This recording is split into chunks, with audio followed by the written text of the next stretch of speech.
মৎস্যচাষী ভাই বন্ধুরা, আসসালামু আলাইকুম। আশা করি সকলেই ভালো আছেন। আমার এই ছোট্ট ভিডিওটি দেশ এবং দেশের বাইরে থেকে যে যেখান থেকে বসে দেখতে পাচ্ছেন, ভিডিওটি ভালো লাগলে একটি সাবস্ক্রাইব করে রাখবেন পরবর্তী নতুন ভিডিও দেখার জন্য। আজকে আমি আলোচনা করব 2025 সালের নতুন বছরের গ্রাস কাপ মাছের সম্পর্কে। এই মাছের পোনাগুলো স্বল্প মূল্যে বিক্রয় করা হচ্ছে।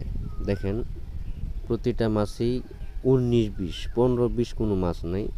যে কোনো হ্যাচারি থেকে মাছের পোনা সংগ্রহ করার আগে অবশ্যই এক সাইজের মাছের পোনাগুলো সংগ্রহ করবেন।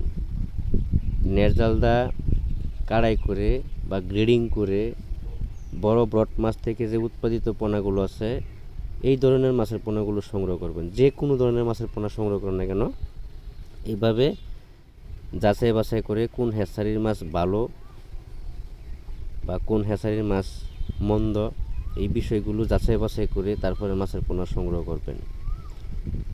আমাদের কাছে সকল প্রকারের মাছের পোনা স্বল্প মূল্যে পাওয়া যাচ্ছে। আমরা সারা বাংলাদেশের ভিতরে যে কোনো জেলায় হোম ডেলিভারির মাধ্যমে মাছগুলো বিক্রয় করে থাকি। আপনি চাইলে আমাদের হ্যাচারিতে এসে হ্যাচারি ভিজিট করে যে কোনো ধরনের মাছের পোনা সংগ্রহ করতে পারবেন। অবশ্যই প্রতারকের হাত থেকে বিরত থাকবেন। এখন বর্তমান বেশি প্রতারকের বা চত্বর একটু বেশি বেড়ে গেছে। আপনারা যখন ময়মনসিংহ থেকে মাছের পোনা সংগ্রহ করবেন, অবশ্যই একটু যাচাই বাছাই করে যাতে প্রতারকের চত্বরে না পড়েন, এই বিষয়গুলো মাথায় রেখে তারপরে মাছের পোনা সংগ্রহ করবেন।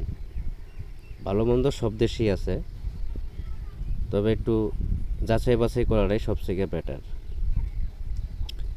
বড় ব্রড মাছ থেকে যে উৎপাদিত পোনাগুলো আছে, এই ধরনের মাছের পোনাগুলো সংগ্রহ করার চেষ্টা করবেন। ফার্স্ট গ্রেডিংয়ের মাছের পোনাগুলো সংগ্রহ করার চেষ্টা করবেন। আজকে এই পর্যন্তই। সকলে ভালো থাকবেন। আল্লাহ হাফেজ। কথা হবে পরবর্তী ভিডিওতে।